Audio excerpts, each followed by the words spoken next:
Yeah, this is billionaire Les Wexner testifying for more than 5 hours about his decades-long relationship with Jeffrey Epstein. What unfolds is a portrait of denial, selective memory, and extraordinary trust. And at one point, so much tension that his own attorney is caught on a hot mic threatening him for talking too much. I listened to all 5 hours and pulled out the moments that actually matter. The ones that explain why this testimony raised so many alarms. But before we begin, please subscribe to this channel. It really helps support this kind of long-form, evidence-based breakdown. We start with the moments that seem almost absurd, but they establish just how normalized extravagance and access had become. My wife had for about 20 years, a horse show here for charity. And one of the models' husband was a polo player. And I don't know how they showed up as a couple, and he gave either me or my wife a polo horse, which was, I don't ride, and Abigail wasn't interested in a polo horse, so that would have been the An unwanted polo horse. Strange, but revealing. Did Mr. Epstein ever request that you introduce him to Victoria's Secret models? Never.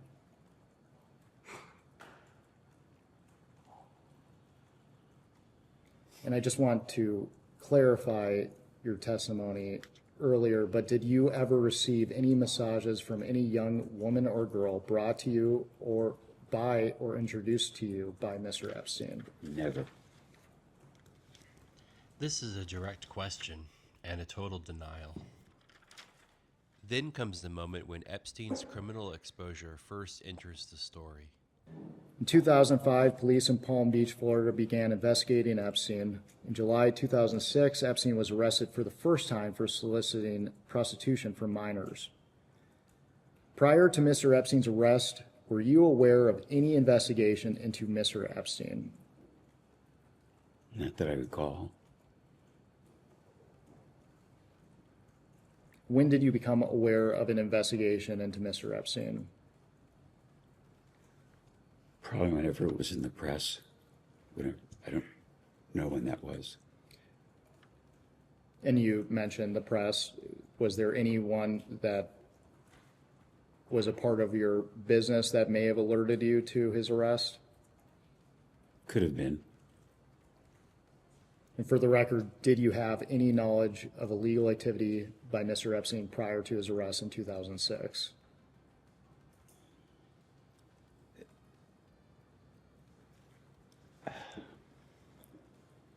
The only thing I recall is my chief of staff told me, and I don't know, he knew press, whether it was the newspapers or radio or TV, that that Jeffrey had been accused, or a woman was suing him for, I don't know, being aggressive. And I remember calling him and saying, "What the hell is this?" And he said, "I was being shaken down by a hooker." And I believed him. And I think the follow-up to that conversation was, I hope, you're not bullshitting me. Because if it is, the party's over. He said, "Absolutely not. Do you think I'm stupid?" Which is probably what I would say to an attorney or say to you or anybody that I worked with. If you do something off, you're out. Even after an arrest, Wexner says he accepted Epstein's explanation. We'll just ask you one final question before we take a break. With the benefit of hindsight, were there any things you witnessed or observed about Mr. Epstein that could have suggested he was trafficking and sexually abusing women? Absolutely not. I've asked myself that question over and over, why I didn't see there should have been a clue or something that I should have picked up on. There's nothing I can recall. Nothing. Not even a clue of a clue. With everything we know now, this line lands very differently. For the understanding to get to the bottom of what Jeffrey did is to understand how great a con he was, because that's the explanation I have to myself. How could I have never thought he was a thief? How could I never thought he was a pervert? You know, all the terrible things. Never clue. Now we get to the heart of the relationship: money, authority, and trust. On page 3 of this article, and I'll let you take a moment, in the middle of that page, the article says that they identified nearly a dozen trusts connected to you. I don't think... Where is that? Sure, it starts in the paragraph Volsher and Boyd, in the middle of the page. Okay. Who are those? I think they're associated with ABC's investigative reporting team. Thank you. And it tells us that they found nearly a dozen trusts with names like health and science interests, arts interests, and community interests connected to Wexner that listed Epstein as trustee and received large gifts of stock in Wexner's company. So I'll stop there. Do you have a recollection of the trusts that are described here? None. None. And so do you have any recollection of Mr. Epstein's role with those trusts? None. Okay. It's an email chain from 2006 between, starting with Peg Ugland, who we understand was the financial controller for your family office, a person named Darren, who we understand to be Mr. Epstein's lawyer, Darren Indyke, and Jeffrey Epstein. And the chain appears to relate to a foundation grant, and the question is whether the funds should come from the Wexner Foundation or some other related entity. Epstein appears to make the decision that if the recipient is a U.S. charity, then the funds should come from the Wexner Foundation. I'll just represent to you, there are other emails with similar themes. This email chain seems to clearly show Mr. Epstein acting as a final decision maker with respect to the disbursement of Wexner Foundation funds. And that obviously does not square with findings in the independent report. So, having been interviewed for the report, my question is whether you had any understanding of Mr. Epstein playing this kind of role for the foundation. I'm not sure I understand the question. No problem. Are you asking me, did Jeffrey decide that money should be given to Abba Eben? Or do I write a personal check or is it a foundation check? It seems in this example, Mr. Epstein was deciding whether or not the funds for this entity should or should not come from the Wexner Foundation. Or from someplace else, not whether the donation should be made itself. Yeah. I think that's the distinction he's trying to draw. I had no recollection of where it came from.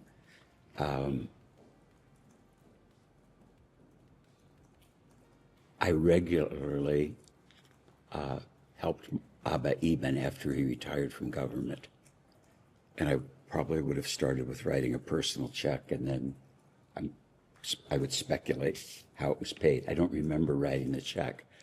But Eben was a very good friend, and he had no money. He worked for the government of Israel, and Social Security was, his income was nothing. He was living in public housing. And my sense was that it wasn't fair. So I took care of him privately and his wife Susie until they both died. Did you have any knowledge that Mr. Epstein was acting as a final decision maker for whether or not to spend foundation funds? Not at all. He would never have done that. He does appear to have done it here. As a decision maker, no, absolutely not. I wouldn't have known it, didn't know it, wouldn't have thought it. So this role would have, him playing this role would have occurred without your knowledge. Objection seems in fact not in evidence. It happened without my knowledge, but I did give money to my friend Abba Eben and his wife Susie. Okay. According to the emails, Epstein had real decision-making power. According to Wexner, he didn't know. At this point, the questioning tightens, and Wexner's answers get longer. I never would have guessed I was being conned. Never, ever. The deceit was so subtle. Yes, I know. Answer the question. Yeah, okay. I'm sure we all appreciate the stories. We're just Okay. trying to Yeah. answer the questions Okay. they actually wanted the answers to. Okay. That's very helpful. Thank you. I hope it is. And could I ask you, I think you said in the last hour, it was your understanding that Mr. Epstein, while he was working for you, also had other clients. Is that right? Yes.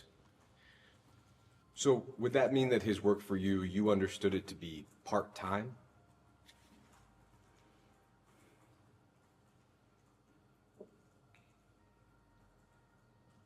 I wouldn't describe it that way. You know, I knew it wasn't I thought it wasn't full-time because he had other clients of substance, real substance. As a listener, it sounds like substantial demands that you're describing. You were, and of course are, one of the wealthiest people in the country, managing all of your personal affairs. I would think would typically demand all of somebody's bandwidth. It sounds like that was an issue with the guy before Epstein.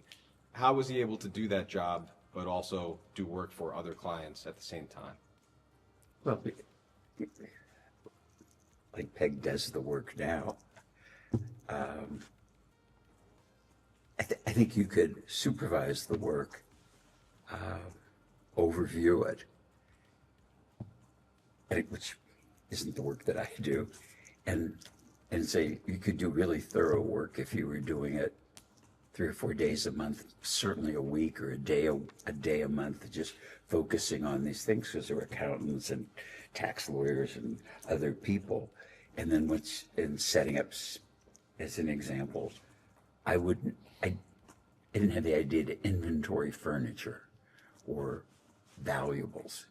And it's like, you know, how could you have all silverware in your house? And I didn't count forks and spoons. And it's like, Jeff said people could be walking out with forks and spoons. I said, gee, that's a good idea. We ought to have an inventory. But then there was, I hired a lady to be like the house manager who had run the U.S. Embassy in Rome. And she said, yeah, I know how to do this. And I said, well, why don't we keep inventories of stuff? And she said, well, yeah, I could do that. So she did that as kind of a puny example, but I wouldn't have had the idea. But then all the things were inventoried. That wasn't work for me or Jeffrey. It was just regularly done. Answer another question. 5 words, okay? Answer the question. Okay. A discrete question on a different topic. We know that That wasn't on the record. It's not in the transcript, but explains everything. From this moment on, the answers get shorter. When a lawyer tells his own client to stop talking, it's rarely because the answers are harmless. later, Mr. Trump and Mr. Epstein's second home. As the testimony moves forward, the focus shifts from personal trust to something far more concrete: money, property, and paper trails. Because when power is exercised quietly, it often shows up not in what people say, but in what they sign. And here he talks about signing a deed for a property he didn't own.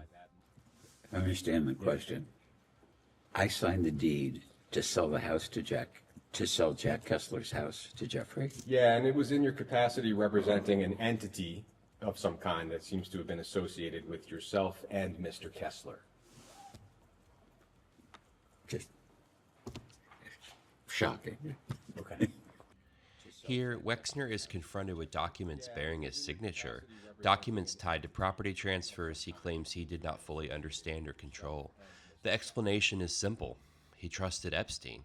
But trust does not explain why ownership, authority, and access repeatedly flowed in one direction.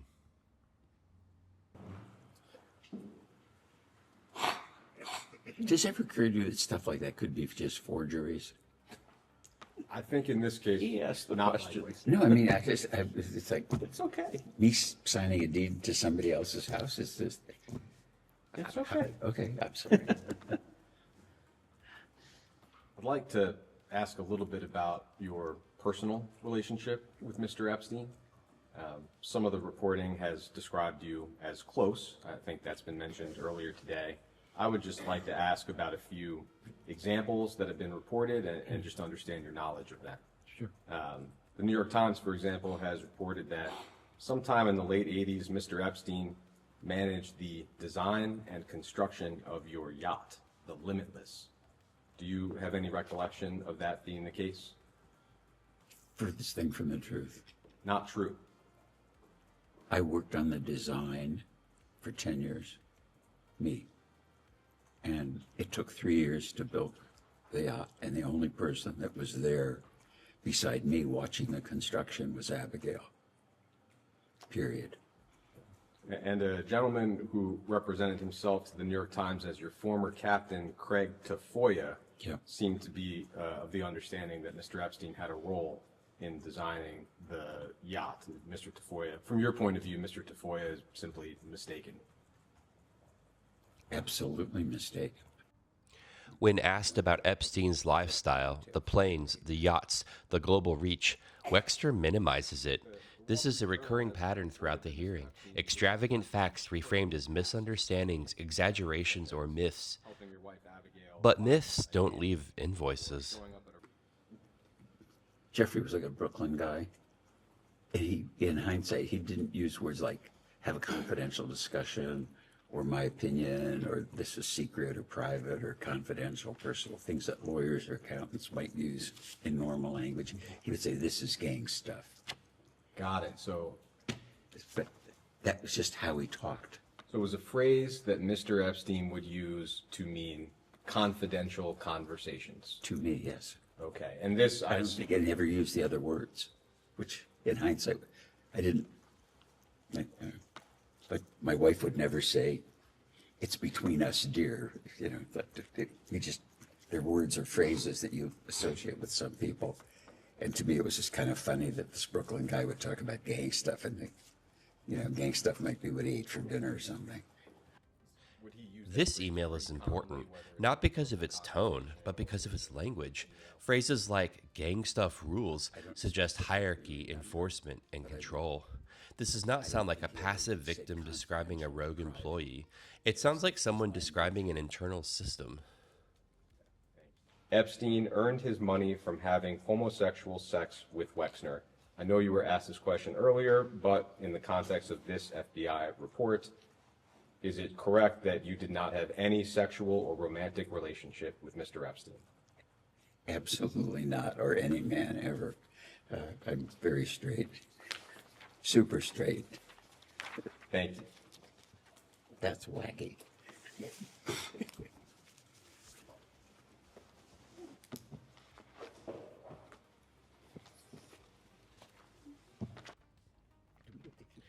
When federal reports are raised, the response is consistent: denial, distance, disbelief. Again and again, responsibility is pushed outward, onto Epstein, onto advisors, onto misunderstandings. But by this point in the testimony, the denials are stacking faster than the explanations. Thank you, Mr. Wexner. In the final stretch of the hearing, the tone changes. This is where Wexner leans fully into a single framing, one that attempts to tie everything together. The claim is simple: Jeffrey Epstein conned him. He told me he was in Switzerland. He told me he was anywhere in the world, and I believed him. That son of a bitch could have been in bed. I didn't know where he was calling from. To the best of your knowledge, he would inform you that he was traveling all over the world. Oh, yeah, I'm in Saudi Arabia working for the king. I'm in Switzerland talking to banks, and I'm really busy and I'm tired, and he'd hang up. So he would reach out to me erratically and sometimes frequently, but I never believed that he said, I didn't say, if my wife told me she was in Chicago, I would believe it. If my lawyer said he was in Columbus, I would believe it. If I call Matt up, I don't ask my lawyer from Columbus. I say, are you in Columbus, or are you, in bed, or wherever the hell you are? And I think that was part of Jeffrey's con. And it just grinds the hell out of me that he was so busy. But I don't believe any of it now. I think it was complete bullshit. And it was part of the con. Understood. Is it fair to say that Mr. Epstein would flout that he had foreign contacts? Here, Epstein is described as a fantasist, someone who inflated his importance, his reach, and his connections. According to this account, the private planes, the international access, the influence, all of it was theater. But this raises a difficult question. How does a con artist gain this level of access to one of the most powerful businessmen in America and keep it for years? Hindsight, looking back, he would make Bernie Madoff look like a Boy Scout. So complete, so diabolical. I mean, just incredible, sinister. If I were giving the government advice, I'd tell the IRS to look into Jeffrey. He couldn't have made all that money and spent all that money, had the lifestyle he did, and be the crook that he was and pay taxes. So if he would do the things that This line is meant to land hard. It positions Epstein as uniquely deceptive, a criminal mastermind operating in plain sight. But it also serves another purpose. If Epstein was capable of fooling everyone, then no one else needs to answer for what they enabled. And that may be the most consequential claim of the entire hearing. for being a crook in tax evasion. It would be so obvious to me today that now that I know Jeffrey's a crook and the things he did and the people he was associated with, there was a lot of money, and he got it from a lot of people. Across 5 hours, this testimony tells a consistent story, extraordinary trust, extraordinary denial, and a relationship that placed Jeffrey Epstein at the center of one of the most powerful private financial empires in America. Whether you believe Les Wexner was deceived or something else, this record now exists, and it raises more questions than it answers. If you found this breakdown useful, please like, subscribe, and share. More deep dives are coming.